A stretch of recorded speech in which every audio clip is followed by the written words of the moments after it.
വിശുദ്ധ പൗലോസ്ലീഹ എബ്രായർക്ക് എഴുതിയ ലേഖനം അധ്യായം 4 12-13 വാക്യങ്ങൾ. ദൈവത്തിൻ്റെ വചനം സജീവവും ഊർജ്ജസ്വലവുമാണ്, ഇരുതല വാളിനേക്കാൾ മൂർച്ചയേറിയതും, ചേതനയിലും ആത്മാവിലും സന്ധിബന്ധങ്ങളിലും മജ്ജയിലും തുളച്ചു കയറി ഹൃദയത്തിൻ്റെ വിചാരങ്ങളെയും നിയോഗങ്ങളെയും വിവേചിക്കുന്നതുമാണ്. അവൻ്റെ മുമ്പിൽ ഒരു സൃഷ്ടിയും മറഞ്ഞിരിക്കുന്നില്ല.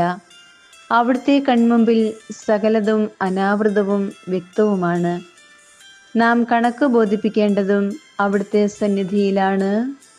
നമ്മുടെ കർത്താവായ മിശിഹായ്ക്ക് സ്തുതി. വിശുദ്ധ ലൂക്ക എഴുതിയ സുവിശേഷം 9-ാം അധ്യായം 46 മുതൽ 48 വരെയുള്ള വാക്യങ്ങൾ. തങ്ങളിൽ വലിയവൻ ആരാണ് എന്ന് അവർ തർക്കിച്ചു. അവരുടെ ഹൃദയവിചാരങ്ങൾ അറിഞ്ഞ യേശു ഒരു ശിശുവിനെ എടുത്ത് അടുത്തു നിർത്തി അവരോട് പറഞ്ഞു, എൻ്റെ നാമത്തിൽ ഈ ശിശുവിനെ സ്വീകരിക്കുന്ന ഏവനും എന്നെ സ്വീകരിക്കുന്നു. എന്നെ സ്വീകരിക്കുന്നവൻ എന്നെ അയച്ചവനെ സ്വീകരിക്കുന്നു. നിങ്ങളിൽ ഏറ്റവും ചെറിയവൻ ആരോ അവനാണ് നിങ്ങളിൽ ഏറ്റവും വലിയവൻ. നമ്മുടെ കർത്താവായ മിശിഹായ്ക്ക് സ്തുതി.